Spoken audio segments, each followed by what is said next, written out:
जय हिंद सर। जय हिंद। जैसे सर, जैसे बच्चे अभी दौड़ रहे हैं ग्राउंड में, और आपके भी हो या कोई भी फिजिकल एकेडमी के हो बच्चे हो, दौड़ रहे हैं तो उनको बहुत तरीके का दर्द हो रहा है। दर्द में तो बहुत तरीके का दर्द हो रहा है, तो बहुत बच्चे का प्रॉब्लम है सर। जैसे दर्द हो रहा है तो उसको क्या करना चाहिए? देखिए, दर्द होता है तो दर्द तो पूर्णतः तभी खत्म होगा जब आप पूर्णतः रेस्ट लेंगे, लेकिन यहाँ पर रेस्ट करने का पूर्णतः आपके पास समय नहीं है, क्योंकि जो भी बोर्ड है वो बहुत कम कम दिन का टाइम दिया रिजल्ट के बाद।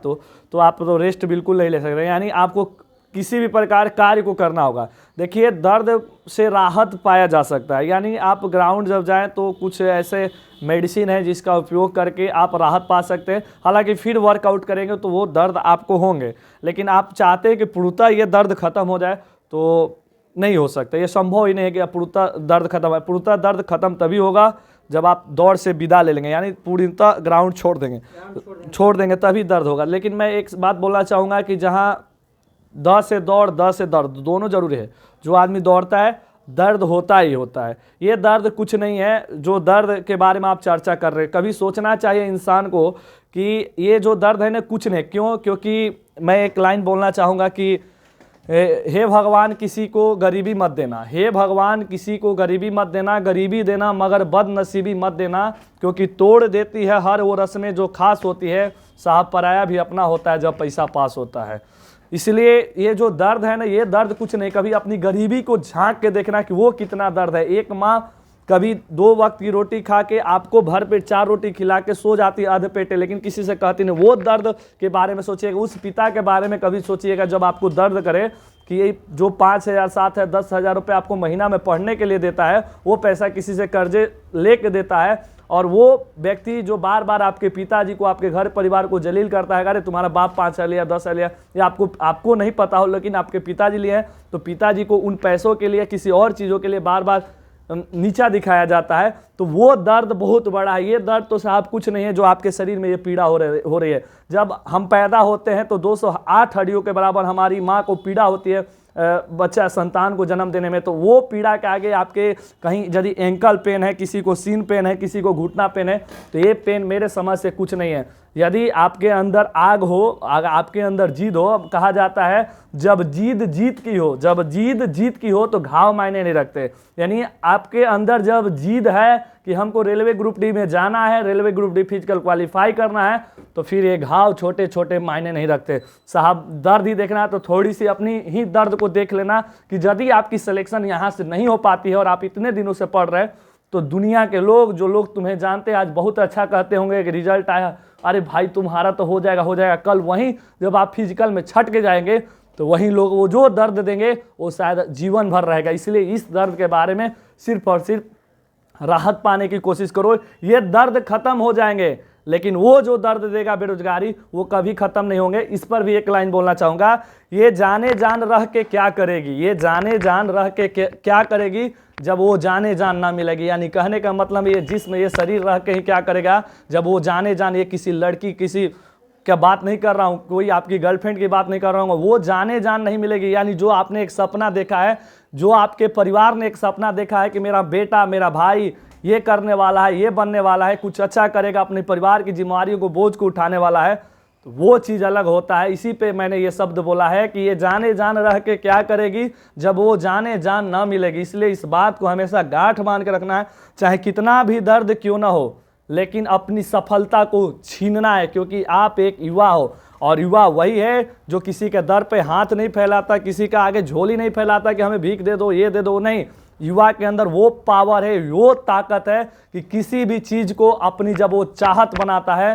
तो वो छीन लेता है, चाहे कुछ भी हो। इस पे मैं भी एक शब्द बोलना चाहूँगा कि अरे गर परंपरा से बगावत हो तो हो, ऐसी पागल जवानी हो आपकी। कि गर परंपरा से बगावत हो तो हो, ऐसी पागल जवानी हो आपकी। अरे लोहे के बंद पिंजरे से अपनी चाहत को छीन लेने का नाम जवानी है। कि लोहे के बंद पिंजरे से अपनी चाहत को छीन लेने का नाम जवानी है। कि गर परंपरा से बगावत हो तो हो, ऐसी पागल जवानी हो आपकी। अरे सफलता की राह में अपने खून से हस्ताक्षर कर दो, ऐसी पागल जवानी हो आपकी। यदि फिर भी आपको दर्द कर रहा है तो कभी अपने बाप के उन पैरों को देख लेना जो काम करते करते फट गए होंगे, खेत में बोझा लेके चलते चलते। कभी उन माँ की हाथों को देख लेना, उन माँ की आंखों को देख लेना, उन माँ की पैरों को देख लेना कि आज बूढ़ी हो गई, आंखों में चश्मा लगाए हुई है, फिर भी वो दिन भर कुछ ना कुछ घर की काम करती है। उस पिता को देख लेना, आपके लिए न जाने काका दूसरे के घर मजदूरी क्या से क्या नहीं करता है, सिर्फ उन आंखों उन चीज़ों को देखना तो शायद अपने दर्द को भूल जाओगे। एक गाना भी आया था और आप लोग सुने भी होंगे, बहुत फेमस गाना था कि दुनिया में कितना गम है, मेरा गम कितना कम है। यदि आपको ये दर्द फिर भी दिखाई देता है तो एक बार अपनी माँ से बात करना, एक बार अपने पिता से बात करना, एक दोस्त बनकर, एक बेटा बनकर नहीं कि माँ तुम मेरे से क्या चाहती हो, पिताजी तुम क्या चाहते हो कि मैं कुछ बन जाऊंगा तो क्या होगा, ये परिवार का क्या होगा, आने वाली पीढ़ी के क्या होगा। इस पर कभी चर्चा करना तो पता चलेगा कि तुम अपना दर्द भूल जाओगे। फिर अपनी माँ, फिर भी दर्द याद आए तो फिर अपनी माँ से बोलना कि क्या माँ तुमने कितना संघर्ष किया है, मेरे को पालने पोसने में, इतना बड़ा करने में कितना दर्द झेला है, ये अपनी माँ से पूछना। फिर अपने बाप से पूछना, क्योंकि माँ तुम्हारा बोझ उठाती है लेकिन एक बाप होता है ना, तुम्हारी माँ का और एक बेटे यानी पूरे परिवार का बोझ उठाए रहता है। एक माँ एक बच्चे को गोद में लिए रहती है लेकिन एक बाप उस माँ के साथ साथ हम लोगों को भी गोद में उठाए रखता है। ये बहुत बड़ी बात है। तो मेरे जितने सारे भाई देख रहे हैं, जब भी दर्द आए तो आप अपने परिवार को एक बार देखना, शायद अपने दर्द को भूल जाओगे और फिर आपको सिर्फ और सिर्फ एक मंजिल दिखाई देगी। और कहा जाता है कि जिनको समस्या नहीं दिखती है उनको सिर्फ और सिर्फ सफलता मिलती है, लेकिन कुछ लोग वो होते हैं जिनको सफलता नहीं समस्या दिखाई देती है। तो साहब आपको देखना है, ये आंखें सबका सेम है, दो आंखें आपको भी भगवान ने दी, दो हमको भी दी, हमको सफलता दिखाई रही है। आप सोचिए कि आपको समस्या दिखाई दे रही है या सफलता। समस्या हर जगह है, सफलता हर जगह है, देखना आपको है कि आप समस्या पे देख रहे हैं या सफलता पर। निर्णय आपको लेना है। जिस प्रकार मछली सबको दिखाई देती थी लेकिन एक व्यक्ति को मछली में आंख में निशाना लगाया, उसी प्रकार सफलता पे निशाना लगाना चाहते हो या समस्या पे। लोग जब आप वहाँ से निकलोगे फिजिकल देके तो ये सिर्फ और सिर्फ आपके पास एक बहाना होगा कि मैंने बहुत दौड़ लिया, कम समय दिया, दर्द हो गया। ये दुनिया ये नहीं सुनेगी। जो सफल हो जाएंगे बस हाँ हो गया। लोग यदि आप उनके बारे में ये बोलते हैं कि ये दर्द हो गया, वो दर्द हो गया, 10 साल बाद अपने बेटे को, आने वाले परिवार को जब आप गरीबी से जूझ रहे होंगे तो ये नहीं कह सकते, उस समय ये बहाना नहीं बना सकते हो अरे मेरा भी हुआ था सिलेक्शन इसमें लेकिन दर्द की वजह से नहीं दौड़ पाए। दुनिया ये नहीं देखे। आने वाले 10 सालों बाद लोग पूछेंगे तुम्हारी हैसियत क्या है, तुम्हारे पास पैसा क्या है, तुम कैसे रहते हो, तुम्हारा परिवार कहाँ रहता है, तुम्हारी माँ की कितनी सेवा आती है, तुम्हारी माँ कैसे रहती है, तुम्हारे पिताजी आज कैसे रहते हैं। यानी ये लोग पूछेंगे, ये दर्द के बारे में लोग नहीं पूछेंगे। इसलिए मेरे भाई जब भी दर्द याद आए तो इन बातों को, अभी जो आप वीडियो देख रहे हैं इस वीडियो को बार बार देखना। और यदि मेरे को उम्मीद है, पूरा भरोसा है, यदि आप बार बार देखोगे तो शायद अपना दर्द तुम भूल जाओगे। दर्द क्या है, सिर्फ और सिर्फ एक ही चीज़ दिखाई देगी, वो होगी तुम्हारी मंजिल। और जो व्यक्ति एक बार अपनी मंजिल को अपने दिल में ठान लेता है और सोच लेता है कि हमको ये करना है, यदि रियल में युवा है तो कर देता है, चाहे मंजिल कितनी भी कठिन क्यों ना हो।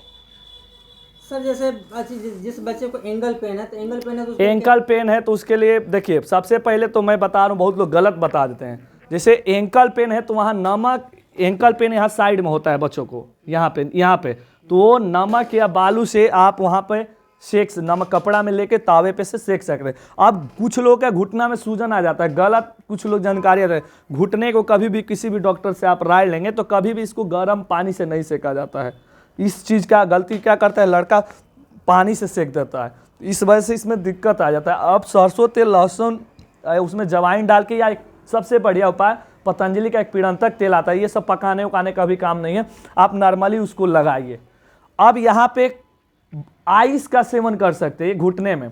और यदि आप सीन पेन है, इन यहाँ पर सीन पेन बहुत ज़्यादा रहता है तो गर्म पानी में आप नमक फिटकरी डाल के, हम गलती करते हैं, सीन पेन उन्हीं को राहत नहीं होता है जो गलती करते हैं। गलती नहीं करना है, मैं आपको बता रहा हूँ कैसे सीन पेन आपका एकदम पक्का ठीक हो जाएगा। सबसे पहले गर्म पानी करिए और हाथ से अपना देख लीजिए कि कितना भर मेरा माने ये बॉडी सहन कर पाए। अभी नहीं कि खौला देना इतना है, उसी में हाथ डाल देना तो हाथ भी जल जाएगा। तो उसमें उसके बाद नमक फिट के देखिए, उसमें से भाप निकलता है, कहा जाता है, और हम लोग पढ़े भी हैं। हम गलती क्या करते हैं कि उसमें से कपड़ा या तौलिया लेके उसमें लगाते हैं और ऐसे ऐसे सेकते हैं, ऐसे ऐसे करते होंगे जो भी भाई देख रहे होंगे। ये नहीं करना है, बल्कि हमको बजाते उस बाल्टी में बैठ जाना है, पैर को डाल के और कपड़े से ढक देना है। यानी गुप्त उष्मा से, यदि हम 3 से 4 बार एक दिन में करते हैं तो सीन पेन खत्म तो नहीं होगा, लेकिन पूर्णतः राहत मिलेगी। क्योंकि पूर्णतः खत्म इसलिए नहीं होगा कि फिर आपको वर्कआउट करना है अगले दिन, तो दिक्कत होगी। क्योंकि ये रिकवरी का मैं माध्यम बता रहा हूँ आप लोगों को, तो इसलिए बाल्टी में डालना है और पैर डाल के बैठ जाना है। तो मैं जो अभी बात बता रहा हूँ आप इसको फॉलो करें, और यदि फिर भी समस्या खत्म नहीं होती है तो आप हमारे चैनल पर या इनके चैनल पर लगातार वीडियो जाता है इस चैनल पर, तो फिर हम आपको और कुछ उपाय बताएंगे। हाँ, दर्द के लिए यदि दर्द है आप दूध हल्दी का सेवन करो, दूध हल्दी से फिर हमारी हड्डियों को कैल्शियम की मिलेगी। और ध्यान रखें जूता अच्छा उपयोग करो, जूते की वजह से भी सीन पेन होता है। और ख़ास बात ये कि पानी कम पीते हो, इस वजह से भी सीन पेन होता है, इसलिए पानी का भरपूर सेवन बॉडी को दें। तो पानी आप यदि शरीर को भरपूर मात्रा में देते हैं तो सीन पेन में बहुत राहत होगी। और जो नए दौड़ रहे हैं जिनका अभी 15-20 दिन टाइम है उनको सीन पेन नहीं होगा। ठंडी का एक समय, एक तो हम लोग और कम पानी पीने वाले हैं, 3 से 4 लीटर गर्मियों में पीते हैं साहब, और ऊपर से ठंडी आ गई, यानी हम लोग जब खाना खाते हैं उसी समय जो 250 से 300-400 ml जो पानी पीना होता है पी लिए हो गया, इसी पे हम लोग दिन काट देते हैं। लेकिन शरीर को तो भरपूर मात्रा में चाहिए पानी, तो हम लोग पानी नहीं दे पाते, इस वजह से हम लोगों को बहुत प्रॉब्लम होती है। तो सबसे पहले ये कारण है। दूसरा चीज़ कि जो लड़के ग्राउंड की अपेक्षा रोड पे दौड़ते हैं तो वो उनका दौड़ने का जो तरीका होता है वो क्या होता है कि अचानक जिस ही दिन गए पूरी फोर्स के साथ दौड़ गए, पूरा फोर्स लगा रहे हैं, फिनिशिंग टाइम में मार रहे हैं। क्या होता है कि जब लड़के दौड़ रहे होते हैं एक रफ्तार से, शुरुआती दौर में वो अच्छा वार्म अप नहीं किए होते हैं, नॉलेज नहीं होता है। दूसरा, जब वार्म अप करने के बाद ठीक है, जब वो फिनिशिंग देते हैं, फिनिशिंग टाइम पे क्या होता है बच्चे बहुत फोर्स लगा देते हैं अचानक। वो सोचते हैं कि अगले वाले को काट के अब क्या 10 मीटर जाना, वो 10 मीटर में ही अचानक फोर्स लगाने से घुटने पे भी असर आता है और घुटना भी उनका डैमेज हो जाता है। तो घुटना के लिए आप वो काम करेंगे कोल्ड से इसको भी करेंगे, आइस जो रहेगा ना तो उससे आपको बहुत राहत मिलेगी, ये सीन पेन में चाहे ये आपके घुटने में। बाकी आपको मैंने पीड़ांतक तेल बताया। कैल्शियम की आपको एक टैबलेट बताऊंगा, कैल्शियम का टैबलेट आप लोग सिपकॉल 500 mg का, या कोई भी कैल्शियम या विटामिन D3 का आप लोग कोई ले सकते हैं, टैबलेट ले सकते हैं। और आपको कैल्शियम के बाद से आपको यदि आप बहुत वर्क कर रहे हो तो मल्टीविटामिन आपके लिए एक ज़रूरी है। New A to Z gold आप मल्टीविटामिन का भी सेवन कर सकते हो। यदि आप चाहते हो कि मेरा फिजिकल आ गया है और अभी दर्द से हमको राहत नहीं मिल रहा है तो सर कोई दवा इंजेक्शन बताइए। दवा के लिए मैं बताऊंगा, लेकिन कोई ऐसा इंजेक्शन नहीं बताऊंगा कि जिसको लेके तुम जाना दौड़ना। मैं दवा वो बताऊँगा जो कि दर्द में राहत देगा। डायलोना एक्वा या डायनापार कोई भी एक इंजेक्शन आप दर्द के लिए लेंगे, डायलोना एक्वा या डायनापार इंजेक्शन आप लोग दर्द के लिए लेंगे, ये बहुत राहत देगा। आप एग्जाम माने फिजिकल करने से आप एक दिन पहले भी ले सकते हैं, या जिस दिन आपका फिजिकल है उस दिन भी 1 घंटा पहले आप इसको ले सकते हैं। तो ये ले लेंगे, ये आपको दर्द में बहुत राहत देंगे और आपको दौड़ने में बहुत आसानी हो जाएगी। ये दर्द के लिए हुई। और बाकी वो कोई इंजेक्शन या मेडिसिन नहीं बताऊंगा कि जो दौड़ने में आपको बहुत घोड़े की रफ्तार जैसा भगा दे, ऐसा कहीं कुछ नहीं होता है। नहीं तो न ये हमारी संस्था रहती, ना आप हमारे वीडियो देखते, नहीं कुछ, नहीं मेहनत करने की कभी ज़रूरत होती। यदि ऐसा होता तो शायद कोई भी ग्राउंड में नहीं जाता, नहीं हम लोग भी इतना पसीना इतना मेहनत करते आप लोगों के लिए। अंत में बच्चों सबको क्या कहिए? बच्चों सबको मैंने इतनी सारी बातें कह दी है, यदि इस वीडियो को बार बार देखेंगे तो सारी समस्याओं का समाधान शायद अभी तक का ये सबसे बेस्ट वीडियो होगा। इतना भी बच्चा अगर मोटिवेट नहीं होता है तो शायद उसको मोटिवेट होना संभव नहीं, क्या कि जो बोले उससे हमारे आंखों में आंसू आ गया। और सच्चाई बात है कि यदि बच्चा इस वीडियो को देखने के बाद यदि उसके अंदर अभी भी जोश जुनून नहीं जग रहा है तो शायद अब नहीं बोलूँगा, बस यही कहूँगा कि भाई उठो, जागो, लड़ो, और तब तक लड़ो जब तक कि आपको आपकी मंजिल नहीं मिल जाती है। थोड़ी सी अपनी अंतरात्मा से पूछो कि तुम बनना क्या चाहते हो, करना क्या चाहते हो अपने लिए, अपने परिवार के लिए, अपने समाज के लिए और अपने इस देश के लिए, तो शायद उधर से आवाज़ आएगी। और जब अंदर से जब आवाज़ आती है तो सारी दुनिया की कायनात जिस भी काम को आप करते हो आपकी ओर होती है और उस चीज़ को अचीवमेंट आसानी से प्राप्त हो जाता है। जय सर। जय।